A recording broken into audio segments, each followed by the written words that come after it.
Hello everyone, welcome to our channel where we learn science in the simplest way. Today we are starting with a new chapter of class 8, crop production and management.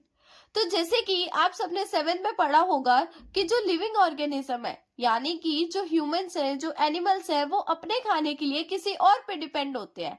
ठीक है, जैसे कि वो plants पे depend होते हैं और काफी हद तक वो एनिमल्स पे डिपेंड होते हैं. ठीक है, तो इस crop production and management chapter में हम पढ़ेंगे कि हम अपना खाना जो है वो प्लांट से कैसे कैसे ले सकते हैं और हम क्या क्या टेक्निक्स करें जिससे हमें अपनी क्रॉप जो है, फूड जो है वो अच्छा मिले. ठीक है, तो स्टार्ट करते हैं सबसे पहले क्रॉप से कि क्रॉप क्या होती है.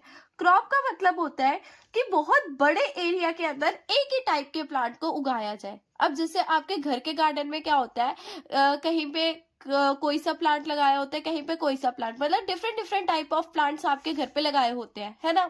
लेकिन वो क्रॉप हम उनको नहीं बोलते. क्यों क्यों नहीं बोलते? क्योंकि वहां पे अलग अलग टाइप के जो प्लांट्स है एक जगह पे लगा रखे हैं. ठीक है, क्रॉप का मतलब क्या होता है कि एक बहुत बड़े एरिया के अंदर एक ही जैसे प्लांट्स को लगाना. ठीक है, plants of same kind that are grown, मतलब एक ही जैसे प्लांट को उगाना एंड कल्टीवेट करना as a source of food.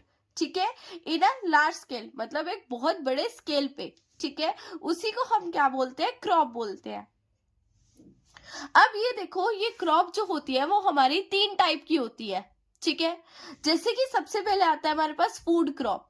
Food crop का मतलब होता है कि ये वो क्रॉप होती है जो हमें खाना प्रोवाइड करती है, मतलब जिनको हम कंज्यूम करते हैं. जैसे कि बाजरा हो गया, ज्वार हो गया, राइस हो गया, व्हीट, गेहूं हो गया. ठीक है, ये ना ऐसी क्रॉप्स है जिनको हम क्या करते हैं? कंज्यूम करते हैं. इनको हम अपने खाने के पर्पज से उगाते हैं. ठीक है, तो ऐसी टाइप की क्रॉप्स को हम क्या बोलेंगे कि ये कौन सी क्रॉप्स है? ये फूड क्रॉप्स है. ठीक है, नेक्स्ट आती है कैश क्रॉप. ठीक है, अब देखो कैश क्रॉप के नाम से समझ में आ रहा है कि ये जो है ये किसी सेलिंग के पर्पज से उगाई जा रही है. ठीक है, इसका मतलब इसको ना हम बेच के इसको हम प्रॉफिट कमा सकते हैं. ठीक है, इसको प्रॉफिट के पर्पज से उगाया जाता है. The crop which is to sell और प्रॉफिट. ठीक है, जैसे कि कॉटन, जूट, ग्राउंडनट, ये सब जो होते हैं ये हमारे कैश क्रॉप में आते हैं. ठीक है, उसके बाद प्लांटेशन क्रॉप. प्लांटेशन क्रॉप जो होता है ना वो कैश क्रॉप का ही क्या है? कैश क्रॉप का एक स्पेशलाइज्ड वर्जन है, मतलब जिसको पहले हम उगाएंगे. ठीक है, उसको प्लांट करेंगे, फिर उसके बाद हम उसको बेच देंगे. ठीक है, मतलब इसमें ना इंपोर्ट एक्सपोर्ट भी होता है, जैसे कि टी हो गया, कॉफी, कोकोनट. ठीक है, ये सब. Plantation is a large scale estate meant for farming that specialize in cash crop. ठीक है, अब देखो हमने ना अपने क्रॉप को सीजन्स के बेसिस पे 3 उस पर क्या कर दिया? डिवाइड कर दिया है. सीजन के बेस पे हमने क्रॉप को 3 पार्ट्स में डिवाइड कर दिया है, मतलब कि जो क्रॉप है वो कौन से सीजन में कौन सी क्रॉप उगाई जाएगी, कैसे उगाई जाएगी, कहाँ पे उगाई जाएगी. ठीक है, तो वो देखते हैं. सबसे पहले आते हैं विंटर क्रॉप पे. विंटर क्रॉप इनको क्यों बोले जा रहे हैं? सबसे पहले आता है विंटर क्रॉप जो कि है रवि क्रॉप.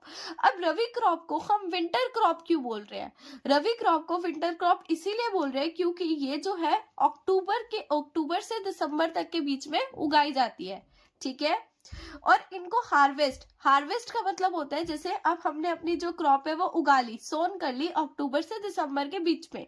ठीक है, अब जो क्रॉप है वो क्या हो गई? वो मैच्योर हो गई. ठीक है, अब हमें उसको क्या करना है? काटना है क्रॉप को.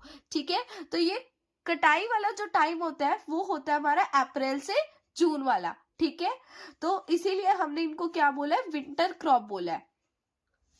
ठीक है, उसके बाद नेक्स्ट आते हैं हमारे पास खारिफ क्रॉप. खारिफ क्रॉप क्या होते हैं? खारिफ क्रॉप हमारे रेनी सीजन्स में उगाए जाते हैं. रेनी सीजन्स में क्यों? क्योंकि इनको हम जून और जुलाई में उगाते हैं, दैट वाई इसको रेनी सीजन क्रॉप भी बोलते हैं और इसको खारिफ क्रॉप भी बोलते हैं. ठीक है, और इसको हार्वेस्ट कब करा जाता है? इसको सितंबर से अक्टूबर के बीच में हार्वेस्ट करा जाता है. ठीक है, उसके बाद आते हैं जेड क्रॉप जिसको हम समर क्रॉप बोलते हैं. ठीक है, अब इसको हम उगाते और काटते कब है? इसको हम रबी और खारिफ के जो टाइम होते हैं ना उनके बीच में हम करते हैं, जैसे मार्च और जुलाई. ठीक है, एग्जाम में आपको यहां से क्वेश्चन आता है कि आपको रबी और जैद क्रॉप के बीच का डिफरेंस बताना है. ठीक है। या आपको इन सब की क्या पूछ सकते हैं, डेफिनेशन पूछ सकते हैं। और सबसे इम्पोर्टेंट क्वेश्चन आपसे यहाँ पे ये पूछ सकते हैं कि जो रबी क्रॉप है और खारिफ क्रॉप है और जैद क्रॉप जो है वो कौन कौन से प्लेसेस पे उगाई जाती है। तो आप यहाँ से प्लेसेस का भी आप बता सकते हो कि वो कहाँ पे उगाई जाती है, तो वो देखते हैं। ठीक है, रबी क्रॉप का एग्जाम्पल क्या है, जैसे वीट हो गया, बार्ले हो गया, पीस हो गया। ठीक है, ये कहाँ कहाँ उगाई जाती है रबी क्रॉप, पंजाब, हरियाणा, एचपी का मतलब हिमाचल प्रदेश, ठीक है, जम्मू एंड कश्मीर, उत्तर प्रदेश और उत्तराखंड। ठीक है, उसके बाद जो खारिफ क्रॉप होती है, खारिफ क्रॉप के एग्जांपल्स क्या है, राइस, मेज, ज्वार, बाजरा। ठीक है, ये सब किसके एग्जांपल है, खारिफ क्रॉप के। उसके बाद जो खारिफ क्रॉप है वो कहाँ कहाँ उगाई जाती है, जैसे असम हो गया, वेस्ट बंगाल हो गया, कोस्टल रीजन ऑफ उड़ीसा, ठीक है, आंध्र प्रदेश, तेलंगाना, इन सब प्लेसेस पे उगाई जाती है। ठीक है, उसके बाद देखते हैं जैद क्रॉप के एग्जाम्पल। जैद क्रॉप के जो एग्जाम्पल्स में आते हैं ना वो सीजनल फ्रूट्स होते हैं। ठीक है, जो सीजनल फ्रूट्स होते हैं ना वो एग्जाम्पल होते हैं किसके, जैद क्रॉप के। ठीक है, वेजिटेबल्स, ये सब किस में आते हैं, हमारे जैद क्रॉप में। ठीक है, अब इसको उगाया कहाँ जाता है, most of the northern and northern western states में उगाया जाता है जैद क्रॉप को। ठीक है, तो अब हम देखते हैं एग्रीकल्चर प्रैक्टिसेस। एग्रीकल्चर प्रैक्टिसेस क्या होता है, एग्रीकल्चर प्रैक्टिसेस का मतलब है कि जो भी एक फार्मर करता है अपनी क्रॉप को अच्छा करने के लिए, मतलब अगर उसको बहुत अच्छी इल्ड चाहिए होती है तो वो कुछ ऐसी टेक्निक्स को फॉलो करता है, ऐसे मेथड्स को फॉलो करता है जिससे उसकी क्रॉप की इल्ड क्या है वो अच्छी हो जाए। अब देखो, क्रॉप की इल्ड अच्छी होगी तभी तो उसका प्रॉफिट होगा, अगर क्रॉप की इल्ड ही नहीं अच्छी होगी तो उसका कोई प्रॉफिट ही नहीं होगा। ठीक है, तो क्रॉप की इल्ड अच्छी करने के लिए ना हमारे पास एक बहुत लंबा खासा मेथड होता है। ठीक है, और अगर आपने इस बहुत लंबे प्रोसेस में से एक भी मेथड को स्किप कर दिया ना तो आपकी इल्ड में कोई ना कोई कमी रह जाती है। ठीक है, तो अब उस मेथड्स के बारे में पढ़ते हैं। तो सबसे पहले आता है प्रिपरेशन ऑफ सॉइल, मतलब सॉइल को तैयार करना उस क्रॉप को उगाने के लिए। ठीक है, अब देखो पहली वाली जो क्रॉप है वो उग के कट के अब जा चुकी है, अब टाइम आ गया कि उस पे अब दूसरी क्रॉप उगे। ठीक है, अब दूसरी क्रॉप को उगाने के लिए हमें सबसे पहले सॉइल को तैयार करना पड़ेगा। ठीक है, सॉइल को हम क्या करेंगे, सबसे पहले लूज करेंगे, मतलब जैसे जो सॉइल होती है वो काफी ज्यादा हार्ड होती है ना, और वो फ्लैट होती है एकदम। तो सॉइल को हम क्या करेंगे, उबड़ खाबड़ करेंगे, मतलब उसको खुदेड़ेंगे, उसको लूज करेंगे। ठीक है, मतलब उसको लूज करेंगे सॉइल को। ठीक है, एक शार्प टूल की मदद से। ठीक है, उसके बाद उसको हम टिलिंग करेंगे। अब टिल्टिंग का मतलब क्या होता है, मतलब उसको टर्न करना, सॉइल को, मतलब जो ऊपर वाली जो लेयर है सॉइल की वो हटा के दूसरी वाली लेयर को ऊपर लेकर आना। ठीक है, अब हम ऐसा क्यों कर रहे हैं कि क्योंकि जो पहले वाली जो लेयर है उसके जो न्यूट्रिएंट्स है वो तो पहले वाली क्रॉप के साथ जा चुके होंगे, इसीलिए हम क्या करते हैं, टर्निंग करते हैं सॉइल की। टर्निंग का मतलब होता है कि हम जो सॉइल की जो सेकंड वाली लेयर है वो कहाँ पे लेकर आ जाते हैं, फर्स्ट पे लेकर आ जाते हैं, मतलब उस सॉइल को क्या कर देते हैं, ऐसे टर्न कर देते हैं। ठीक है, ताकि अब सेकंड वाली क्रॉप को वही न्यूट्रिशन मिल सके। ठीक है, तो ये जो लूजनिंग और टिल्टिंग के प्रोसेस को हम क्या बोलते हैं, प्लोइंग बोलते हैं और टिल्टिंग प्रोसेस बोलते हैं। ठीक है, the process used to loosen and turn the soil is called ploughing और टिलिंग। ठीक है, अब हमें इसकी करने की जरूरत क्यों पड़ती है, तो देखो, allow the root to go deeper into the soil. ठीक है, इसकी वजह से क्या होता है, प्लोइंग की वजह से क्या होता है, जो रूट्स होती है ना वो सॉइल के अंदर तक जा सकते हैं, और सॉइल क्या फिर कर लेती है, रूट्स को एकदम बांध के रख लेती है। ठीक है, help in the growth of microbe. अब यहाँ पे माइक्रोब्स की भी ग्रोथ अच्छी खासी हो जाती है। ठीक है, अब ये माइक्रोब की ग्रोथ कैसे अच्छी करते हैं, तो देखो जैसे हम ना सॉइल को लूज करते हैं तो सॉइल में ना काफी अच्छा खासा स्पेस बन जाता है। ठीक है, सॉइल में बहुत अच्छा खासा स्पेस बन जाता है जिसपे माइक्रोब्स ग्रो करते हैं। ठीक है, और वो जो माइक्रोब्स होते हैं ना वो सॉइल के लिए काफी ज्यादा अच्छे होते हैं। जैसे कि आपने पढ़ा होगा राइजोबियम बैक्टीरिया के बारे में। ठीक है, राइजोबियम बैक्टीरिया क्या करता था, एटमॉस्फेयर से नाइट्रोजन को लेता था और उसको एक यूजेबल फॉर्म में कन्वर्ट करता था, और प्लांट्स उसको क्या कर लेते थे, यूज कर लेते थे। ठीक है, इसीलिए जो माइक्रोब्स होते हैं वो सॉइल के लिए काफी ज्यादा अच्छे होते हैं, ये सॉइल को क्या प्रोवाइड करते हैं, न्यूट्रिशन प्रोवाइड करते हैं। ठीक है, तो देखो ये जो प्लोइंग का प्रोसेस है ये किन टूल्स की मदद से होता है। तो सबसे पहला टूल हमारे पास आता है प्लो का। कौन सा टूल आता है हमारे पास? प्लो का। अब ये जो प्लो होता है ना वो एक ट्रेडिशनल टूल होता है जो किससे बना हुआ है? जो वुड से बना हुआ होता है और आयरन से बना हुआ होता है, और इसको एनिमल्स और फार्मर ऑपरेट करते हैं। ठीक है, तो ये जो प्लो होता है वो हमारा कुछ ऐसे दिखता है जिसमें हमारी दो चीजें आती है, प्लो शिफ्ट एंड प्लो शेयर। ठीक है, प्लो शिफ्ट क्या होता है? प्लो शिफ्ट हमारी एक डंडी होती है जो लकड़ की बनी हुई होती है या आयरन की बनी हुई होती है। ठीक है, और प्लो शिफ्ट कुछ ऐसे होता है, आप देख रहे हो, और इसकी जो ये जो शार्प एंड्स होती है ना, इसकी मदद से हम सॉइल को क्या करते हैं? लूज करते हैं। अब जैसे ही हम इसको सॉइल में मारेंगे ना, जो सॉइल की जो मिट्टी है वो वहां से उखड़ेगी, है ना, और वो उबड़ खाबड़ होएगी। ठीक है, तो इसकी मदद से हम क्या करते हैं? प्लोइंग करते हैं। ठीक है, सेकेंड टूल आता है हमारे पास हॉ। ठीक है, हॉ क्या होता है? हॉ एक ऐसा ट्रेडिशनल टूल होता है जो या तो आयरन का बना हुआ होता है या तो वुड का बना हुआ होता है, और इसको एनिमल्स पुल करते हैं। तो ये कुछ हमारा ऐसे दिखता है। ठीक है, कुछ ऐसे इसका पाइप का स्ट्रक्चर होता है, और इसमें भी क्या होता है? इसमें भी हमारा एक शार्प एंड होता है। ठीक है, और अगर इसको हम मिट्टी में मारेंगे ना तो हमारी मिट्टी क्या हो जाती है? एकदम लूज हो जाती है। ठीक है, सेकेंड प्रोसेस आता है हमारे पास सोइंग। सोइंग का मतलब क्या होता है? अब हमने सॉइल को तैयार तो कर लिया, अब उस सॉइल में हमें क्या करना है? सोइंग करना है।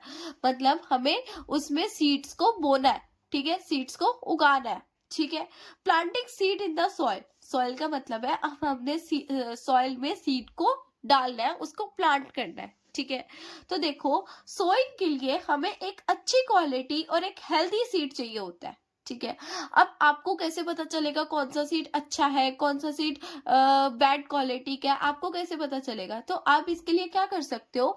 आप इसके लिए एक सीड लोगे।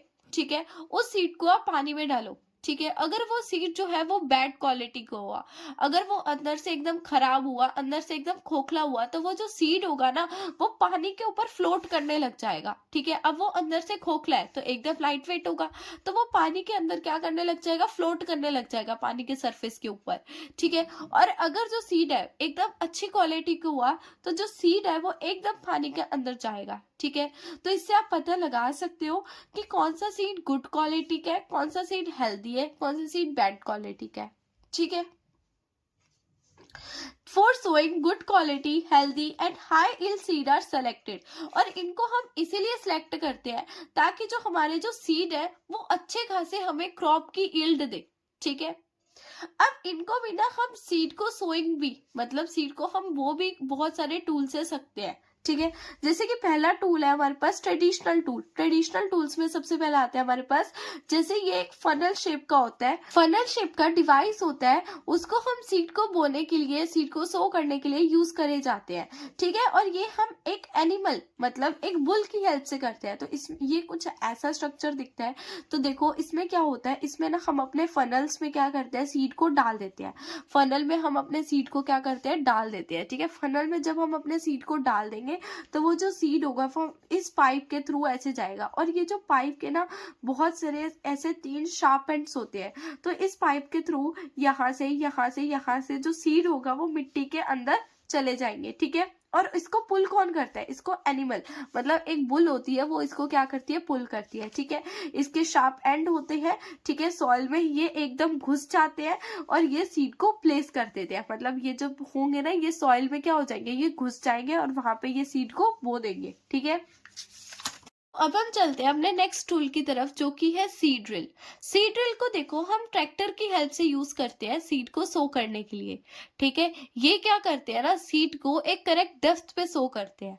ठीक है, अब सीड का एक करेक्ट डेप्थ पे सो होना क्यों जरूरी है? ठीक है, तो देखो जैसे कि ये हमारी मिट्टी है। ठीक है, अगर जो सीड है वो बहुत ज्यादा मिट्टी के गहराई में चला गया, ठीक है, तो वहां पे जाके क्या होगा, जो सीड है ना वो अच्छे से जर्मिनेट नहीं हो पाएगा, वो वहां पे अच्छे से ग्रो नहीं हो पाएगा। ठीक है।